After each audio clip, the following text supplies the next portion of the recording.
Hello friends, Sia here. Welcome to the world of healing. Light workers here 1111. I hope आप सब अच्छे होंगे, स्वस्थ होंगे, सुरक्षित होंगे और खुश होंगे अपनी लाइफ में।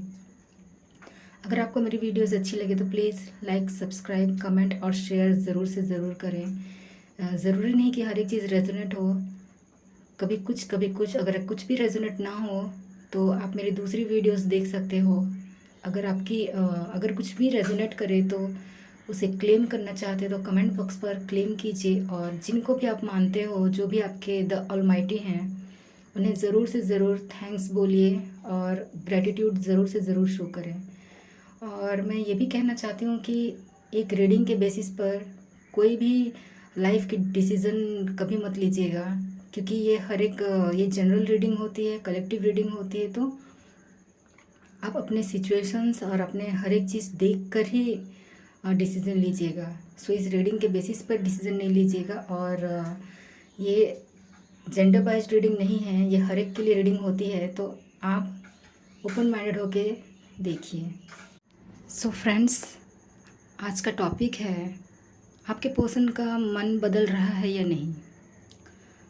मतलब बेसिकली उनका करंट फीलिंग्स की सिचुएशंस है, जो भी आप जानना चाहते हो कि एग्जैक्टली क्या चल रहा है। तो यहाँ पे मैंने कार्ड्स पहले ही सफल कर रखे हैं।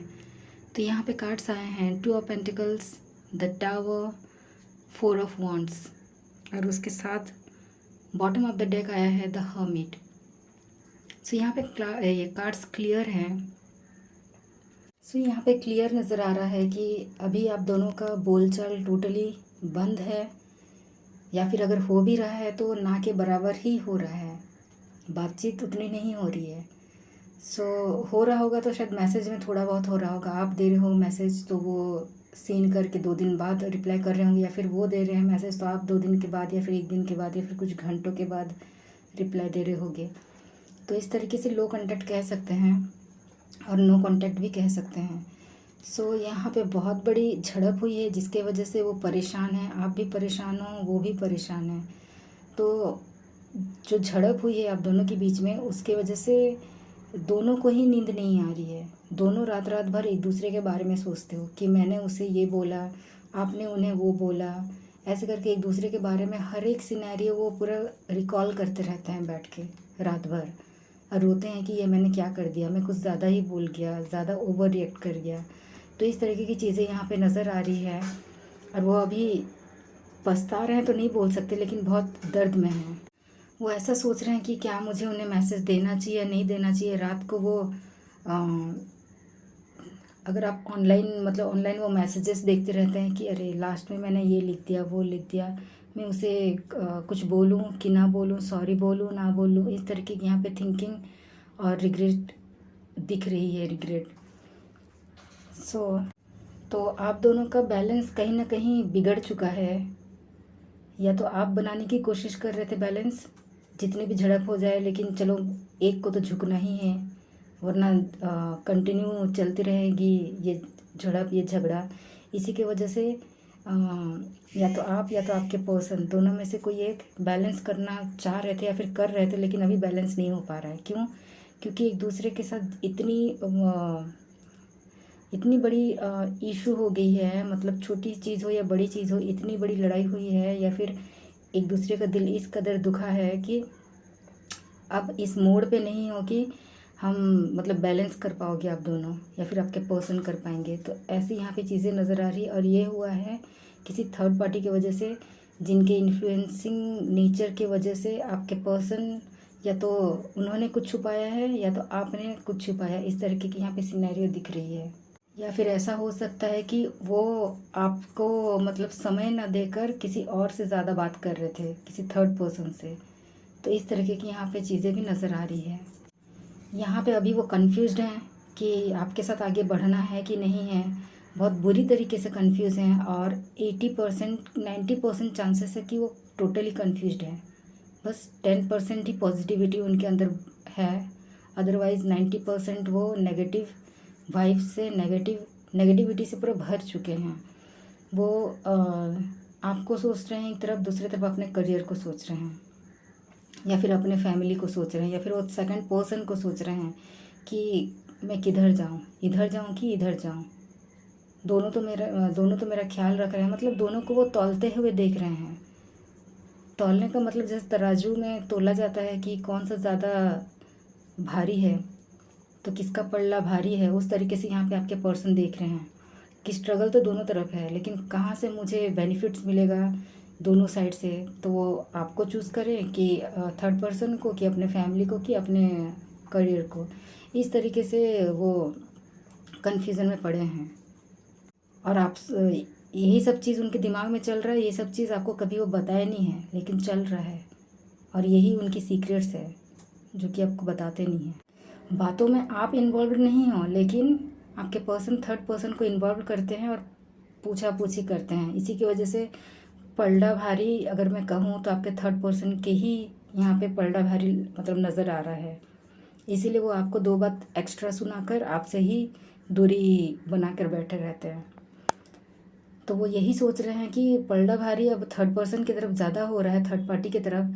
तो वो यही सोच रहे हैं कि मैंने रिश्ते में, चाहे आपके साथ रिश्ते में हो या फिर थर्ड पर्सन के साथ, तो मैंने दोनों जगह काफ़ी अच्छे हार्वेस्ट किए हैं। तो मैंने अगर दोनों में इन्वेस्ट किया है तो उसका फल मुझे उसी के हिसाब से मिलेगा। तो मैं ऊपर वाले पे छोड़ देता हूँ, देखूँगा किधर जिधर मुझे फ़ायदा होगा या फिर जिधर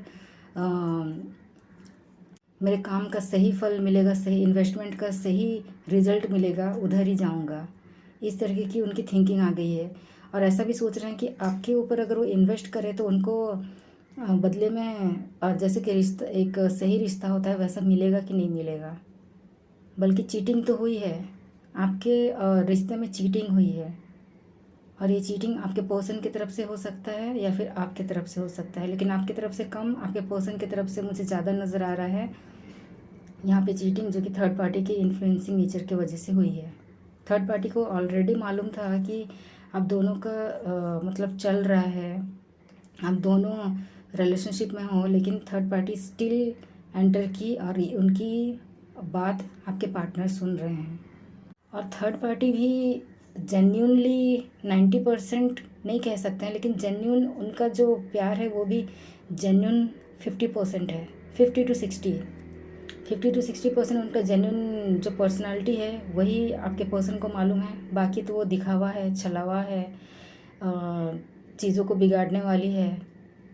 मैं एज अ फीमेल इस तरीके से बोल रही हूँ, आप जो भी जेंडर हो उस हिसाब से ले लीजिएगा। तो कहीं ना कहीं आप तीनों पिस रहे हो यहाँ पे एक दूसरे को। आपके पर्सन आपको धोखा दे रहे हैं, आप अपने मन को धोखा दे रहे हो, थर्ड पार्टी आपके पर्सन को धोखा दे रहे हैं। तो एक दूसरे के मन को, एक दूसरे को धोखा, यहाँ पे धोखाधड़ी चल रहा है। और इसी की वजह से तीनों का जो मन है, जो दिल है, एक ही साथ तीनों को बुरा लग रहा है, एक ही साथ तीनों को दर्द हो रहा है। इसी की वजह से, क्योंकि तीनों मतलब झेल रहे हो एक दूसरे को। थर्ड पार्टी बोल रही है कि मैं तुम्हें बहुत प्यार करती हूँ, पहली वाली को छोड़ दो। मतलब आप उनको ये बोल रहे हो कि अरे मेरे रहते हुए आपको और किसी की ज़रूरत क्यों है। आप बहुत ज़्यादा प्यार करते हो, काफ़ी इमोशनल हो उनको लेकर, लेकिन आपके पर्सन अभी फ़िलहाल की एनर्जी में थर्ड पार्टी को लेके इमोशनल है, थर्ड पार्टी आपके पार्टनर को लेके इमोशनल है। तो इस तरीके से यहाँ पे दिख रहा है चीज़ें। तो यहाँ पे आपके पर्सन यही सोच रहे हैं कि किस रिश्ते में मुझे जाना चाहिए, कौन सा सही रिश्ता है मेरे लिए। तो वो बहुत सोच विचार कर रहे हैं, आपका दिल तोड़े। वैसे भी तो आप दोनों का झगड़ा हुआ है, उनका भी सही नहीं चल रहा है, उनके साथ भी, थर्ड पार्टी के साथ भी झगड़ा चल ही रहा है। तो वो यही सोच रहे हैं कि आपके साथ पूरा रिश्ता ख़त्म करें कि उनके साथ, आपके साथ रिश्ते में आगे बढ़ें कि उनके साथ, ऐसा। तो आपके पर्सन जस्टिस चाहते हैं, आप भी जस्टिस चाहते हो, और थर्ड पार्टी भी जस्टिस चाहती है। तो तीनों जस्टिस चाहते हो। तो ऊपर वाला जो भी जो ऑलमाइटी है, जिन्हें आप मानते हो, वो भी आप तीनों को जस्टिस देना चाहते हैं आपके आपके कर्मा के हिसाब से। तो यहाँ पे ये चीज़ नज़र आ रही है। जिसका क्लियर हो जाएगा उसको ही आपके पार्टनर आके देंगे। तो यहाँ पे अगर देखा जाए तो आप 100% जेन्यून हो, और थर्ड पार्टी वैसे भी उनको छोड़ के चली जाएगी, वो कुछ दिन का दिखावा है बस। आप दोनों रिलेशनशिप में थे और अभी भी हो, तो आप दोनों ये बात किए थे कि आप दोनों मतलब शादी करोगे। आप दोनों का कल्चरल डिफरेंस हो सकता है, लेकिन आप लव मैरिज कम अरेंज मैरिज, इस तरीके की थिंकिंग रखे थे दोनों ने। फैसला लिया था कि ऐसी शादी करेंगे, ऐसे करेंगे, वैसे करेंगे, और दोनों कुछ साल तक रिलेशनशिप में रहने के बाद शादी करेंगे, घर वालों को बताएंगे, इस तरीके की आप दोनों ने सोचा था। लेकिन क्या हुआ, थर्ड पार्टी के आने की वजह से आप दोनों में बहुत बड़ी कुछ लोगों का ब्रेकअप हो गया है, टोटली बात नहीं हो रही है। और कुछ लोगों का, जैसे मैंने कहा, लो कांटेक्ट कह सकते हैं, थोड़ा बहुत जो आना जाना होते रहता है, जहाँ पे मिसअंडरस्टैंडिंग्स तो हुई है, लेकिन आप दोनों के बीच में एक्चुअली मिसअंडरस्टैंडिंग बहुत बुरी तरीके से यहाँ पे काम कर गई है। जो आप समझाना चाहते हो वो क्लियरली आपके पर्सन वो मैसेज ले नहीं पाए, और जो थर्ड पार्टी नहीं बोलना चाहती वो क्लियरली थोड़े से एक लाइन में भी आपके पर्सन समझ जा रहे हैं। तो यहाँ पे पूरी तरीके से उनके ही वश में है, कह सकते हैं। यहाँ पे जादू टोना वाला नहीं है, लेकिन एक अट्रैक्शन होता है, एक इन्फेक्चुएशन जिसे हम कहते हैं, उस तरीके की यहाँ पे फीलिंग आ रही है। तो इन्फेक्चुएशन वाली फीलिंग आपके थर्ड पार्टी के लिए है, आपके लिए लविंग वाली है, केयरिंग वाली है। आप मैरिज मटेरियल हो तो उस हिसाब से आपके लिए नहीं है। लेकिन स्टिल अभी आप दोनों का बातचीत नहीं हो रहा है। इतना बड़ा इशू होने के बाद भी आप इतने अच्छे से खड़े हो, अपने काम पे ध्यान दे पा रहे हो। ऑब्वियसली दुख तो आपको हो रहा होगा कि आपको ही क्यों धोखा मिला बोल के। लेकिन यहाँ पे कार्ड्स ही ऐसे आए हैं कि जो कि बता रहे हैं कि आपको बुरा लग रहा है, लेकिन स्टिल आप उस चीज़ पे ध्यान नहीं देके आप खुद के करियर पे ध्यान दे रहे हो और खुद के ऊपर ध्यान दे रहे हो। आप कंफ्यूज नहीं हो, टोटली कंफ्यूज नहीं हो। लेकिन अभी फ़िलहाल कंफ्यूज अगर मैं बोलूँगी तो आपके पार्टनर तो है ही 100%, लेकिन आप 30-40% हो, क्योंकि आप थोड़े से माइंड डिस्टर्बेंस में चल रहे हो। आपका माइंड डिस्टर्ब है, आपका हार्ट डिस्टर्ब है, आपका पूरा आप पूरी तरीके से डिस्टर्ब हो गए हो, इमोशनली डिस्टर्ब हो गए हो, फिज़िकली डिस्टर्ब हो गए हो। आपका तबीयत ख़राब हो सकता है, या फिर अच्छा फील नहीं कर रहे हो, बहुत लोनली फील कर रहे हो, अकेला अकेला सा महसूस कर रहे हो, किसी के ऊपर आपको और भरोसा करने के लिए मन नहीं कर रहा है। तो इस तरीके की थिंकिंग यहाँ पे मुझे नज़र आ रही है। तो आप अभी ये सोच रहे हो कि मुझे ये पर्सन के साथ आगे बढ़ना चाहिए कि नहीं बढ़ना चाहिए। तो यहाँ पे ये प्योरली आपका ही डिसीज़न होगा। लेकिन स्टिल अभी फ़िलहाल के लिए मैं ये बोलूँगी कि आप उन्हें चेज़ ना करें, उन्हें छोड़ दीजिए, वो जैसे कर रहे हैं। बस अभी आप अपने पे ध्यान दीजिए। आप अभी टोटली चुपचाप बैठ गए हो कि मतलब स्पिरिचुअली आप ऊपर वाले पे ज़्यादा भरोसा करके बैठे हो, खुद को सरेंडर कर दिए हो कि ऊपर वाले प्लीज़ मेरी मदद कर, मुझे ज्ञान दे, मुझे बुद्धि दे, क्योंकि मेरे साथ इतनी बड़ी चीज़ जो नहीं होनी थी हो गई है रिश्ते में। तो आप वही बोल रहे हो कि आपको शक्ति मिले ताकि इस इतने बड़े चीज़ को आप झेल पाओगे। तो आप यहाँ पे कहीं ना कहीं स्पिरिचुअली आप ग्रो कर रहे हो और खुद के ऊपर ध्यान दे रहे हो, मेडिटेशन कर रहे हो, चीज़ों को काम करने के लिए, चीज़ों को स्मूथ तरीके से चलाने के लिए, चीज़ों को मतलब अपने हाथ में रखने के लिए। वरना माइंड अगर आपको कंट्रोल करने लगे तो फिर मुश्किल हो जाएगा। तो आप जितने भी बर्स्ट होने वाले थे, जितना भी आपके ऊपर पटाखा फूटने वाला था, सब खत्म हो गया। अभी आप काम नेचर के साथ चलिए और खुद के ऊपर ध्यान दीजिए, प्रेयर्स कीजिए, मेडिटेशन कीजिए, खुद को सेल्फ लव कीजिए। अकेला रहना, लोनली रहना इतना बड़ा इशू नहीं है, बल्कि अच्छा है, क्योंकि कुछ चीज़ें जो बाहर वाले हमें नहीं बताते, नहीं सिखाते, वो हम खुद पर्सनली इंडिविजुअली सीखते हैं। वो भी अपने खुद के टाइम में, जिसको हम मी टाइम कहते हैं, उस टाइम में हम सीखते हैं। सो ये चीज़ आपके लिए मी टाइम यहाँ पे आई है। तो ऑलमाइटी यही बोल रहे हैं, एंजल्स यही बोल रहे हैं कि आपको अभी अपने मी टाइम पे फोकस करना है। अच्छे से खाओ, अच्छे से सो। बस मुश्किलें थोड़ी हैं, लेकिन अपने ऊपर थोड़ा ध्यान दो। गाना सुनने का मन करता है वो करो, जो हॉबीज़ है वो करो, और खुद के ऊपर ध्यान दो। मतलब आपको क्या सोचना अच्छा लग रहा है, क्या करना अच्छा लग रहा है, आप कैसे हो, उस पर थोड़ा ध्यान दो। Everything will be okay. तो यहाँ पे आपके पर्सन भी चुपचाप हैं, उनको भी ऊपर की तरफ से मतलब दिखा दिया गया है कि भाई हाँ, तुम्हें भी अभी ये चीज़ मिलने वाली है। तो आपके पर्सन भी अपने ऊपर अभी ध्यान दे रहे हैं, टोटली मतलब चुपचाप हैं और सुन रहे हैं, समझ रहे हैं कि मुझे क्या करना चाहिए। कुछ दिन तक ऐसी झड़प चलेगी, उन दोनों की भी चलेगी, आपसे बहुत बुरी तरीके से उनकी चलेगी। उसके बाद जाके आपके पर्सन एक हर्मिट के पोजीशन पे आएंगे और कुछ टाइम लगेगा, लेकिन हर्मिट के पोजीशन पे आएंगे और आपको फिर से आप दोनों की बातचीत शुरू होगी और आपको ही प्रपोज़ल या फिर फ्रेंडशिप का हाथ बढ़ा सकते हैं, या फिर एज अ बॉयफ्रेंड गर्लफ्रेंड जो था रिश्ता जहाँ ख़त्म हुआ तो वहीं से शुरू करेंगे। सो एक नए तरीके से लेकिन शुरू होगा। तो यहाँ पे ये चीज़ दिख रही है, एक नए तरीके से शुरू होगा। तो आप दोनों ने वादा किया था एक दूसरे को कि शादी करेंगे, सपने देखे थे, लेकिन यहाँ पे थर्ड पार्टी ने एंटर मार के वो बोल रही है कि मैं तुमसे शादी करूँगी, आपके पार्टनर के। तो यहाँ पे ऐसा भी सिनेरियो दिख रहा है। और यहाँ पे कुछ लोगों का ये भी दिख रहा है कि जिसकी शादीशुदा हो गई है, आई थिंक उसमें थर्ड पार्टी के एंटर की वजह से, घर के कलह की वजह से आप दोनों का जो शादीशुदा ज़िंदगी है वो बिखर सी गई है। यहाँ पे ऐसा चीज़ दिखाई दे रहा है, बिखर सी गई है।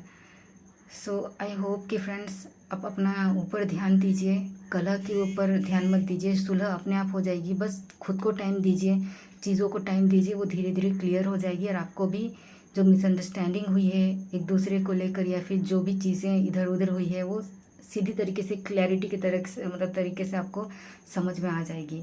तो क्लैरिटी लेने के लिए खुद को समय देना बहुत ज़रूरी होता है। तो यहाँ पे जो अनमैरिड है उनके लिए भी यही सजेशन है, जो मैरिड है उनके लिए भी यही सजेशन है कि क्लैरिटी के लिए आपको खुद को टाइम देना पड़ेगा, चीज़ों को टाइम देना पड़ेगा, क्योंकि सडन डिसीज़न मतलब आफत है, आगे जाके वो रिग्रेट होगा अगर गलत डिसीज़न हो जाता है तो। सो प्लीज़ खुद पर ध्यान दीजिए, खुद के बारे में सोचिए कि क्या हुआ नहीं हुआ, पर शांति से अच्छे से सोचिए, तो वो चीज़ आगे जाके अच्छा रिजल्ट आने वाले हैं आपके, और आप खुश भी रहोगे।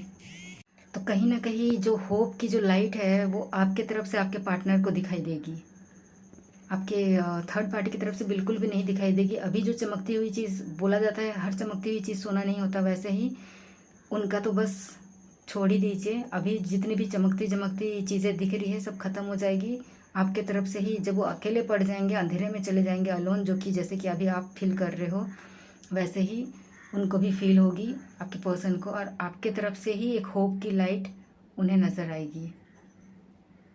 सो ये थी रीडिंग, आई होप आपको पसंद आई हो। All the best and thank you.